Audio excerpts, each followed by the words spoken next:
বর্তমান সময়ে পাণিপাগ বিভাগ তরফর পাণিপাগকু নেই কিছু নূয়া আপডেট আসিছে। সূচনা অনুযায়ী 4 দিন পরে কমিব শীত প্রকোপ।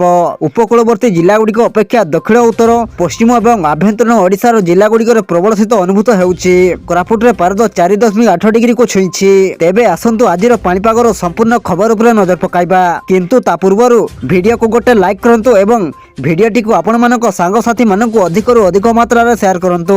ଯଦି ଆମ ଚ୍ୟାନେଲରେ ଆପଣ ପ୍ରଥମ ଥର ଭିଡିଓ ଦେଖୁଛନ୍ତି ତାହେଲେ ଏବେ ହିଁ ଚ୍ୟାନେଲକୁ ସବସ୍କ୍ରାଇବ କରି ପାଖରେ ଥିବା ବେଲ୍ ଆଇକନକୁ ପ୍ରେସ୍ କରି ଅଲ୍ ନୋଟିଫିକେସନକୁ ଅନ୍ କରି ରଖନ୍ତୁ, ଯାହାଦ୍ୱାରା ଆଗକୁ ପାଣିପାଗ ସମ୍ବନ୍ଧୀୟ ଲାଟେଷ୍ଟ ଅପଡେଟ୍ ଆପଣମାନେ ସର୍ବପ୍ରଥମେ ଆମ ଚ୍ୟାନେଲ ମାଧ୍ୟମରେ ପାଇପାରିବେ। ପାଣିପାଗ ବିଭାଗ ପକ୍ଷରୁ ପ୍ରକାଶିତ ରିପୋର୍ଟ ଅନୁସାରେ ରାଜ୍ୟର ବିଭିନ୍ନ ଅଞ୍ଚଳରେ ଶୀତ ସହିତ ଘନ କୁହୁଡ଼ି ପଡୁଥିବା ବେଳେ 4 ଦିନ ପରେ ଶୀତ ପ୍ରକୋପ ସାମାନ୍ୟ କମିବା ସମ୍ଭାବନା ରହିଛି। ପାଣିପାଗ ବିଭାଗର ପୂର୍ବାନୁମାନ ଅନୁଯାୟୀ 4 ଦିନ ପରେ ରାଜ୍ୟର সর্বনিম্ন তাপমাত্রা 2 ରୁ 3 ডিগ্রি পর্যন্ত বৃদ্ধি পাইবা সম্ভাবনা রয়েছে। কোରାପୁଟରେ পারদ 4.8 ডিগ্রি ছুঁইଥିବା ବେଳେ ଜିଲ୍ଲାର ସିମିଳିଗୁଡାରେ 6.3 ডিগ্রি রয়েছে।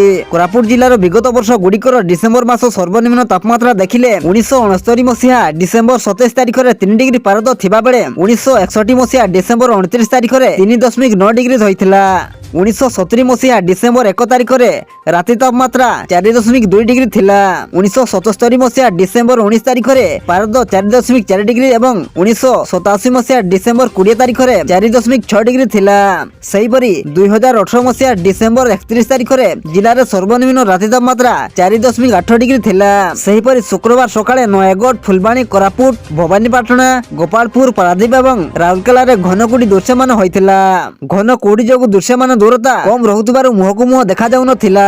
ଗାଡି ମଟର ଚଳାଚଳରେ ସମସ୍ୟା ଉପୁଜୁଥିବା ବେଳେ ପୂର୍ବାହ୍ନ 9ଟା ପର୍ଯ୍ୟନ୍ତ କୁହୁଡ଼ି ଲାଗି ରହିଥିଲା। ଗତ 24 ଘଣ୍ଟା ମଧ୍ୟରେ ନବରଙ୍ଗପୁରରେ ପାରଦ 8.5 ডিগ্রি ଛୁଇଁଥିବା ବେଳେ ରାୟଗଡାରେ 10 ডিগ্রি, ଭବାନୀପାଟଣାରେ 9.8 ডিগ্রি, ଦାରିଙ୍ଗବାଡିରେ 6.5 ডিগ্রি, ଘୁ ଉଦୟଗିରିରେ 7.8 ডিগ্রি, ଫୁଲବାଣୀରେ 7.5 ডিগ্রি, ଝାରସୁଗୁଡାରେ 7.2 ডিগ্রি, ସୁନ୍ଦରଗଡରେ 9 ডিগ্রি, ରାଉରକେଲାରେ 8 ডিগ্রি, କିରେଇରେ 8.3 ডিগ্রি, ଭୁବନେଶ୍ୱରରେ 14 ডিগ্রি ଏବଂ କଟକରେ 12.8 ডিগ্রি ରହିଛି।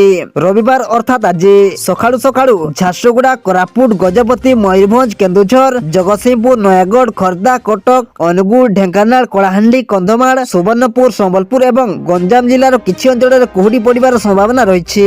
କନ୍ଧମାଳ, କଳାହାଣ୍ଡି, ନୟାଗଡ଼ ଏବଂ କୋରାପୁଟ ଜିଲ୍ଲାକୁ ଘନ କୁହୁଡ଼ି ପାଇଁ ୟେଲୋ ୱାର୍ଣ୍ଣିଂ ଜାରି କରିଛି ପାଣିପାଗ ବିଭାଗ।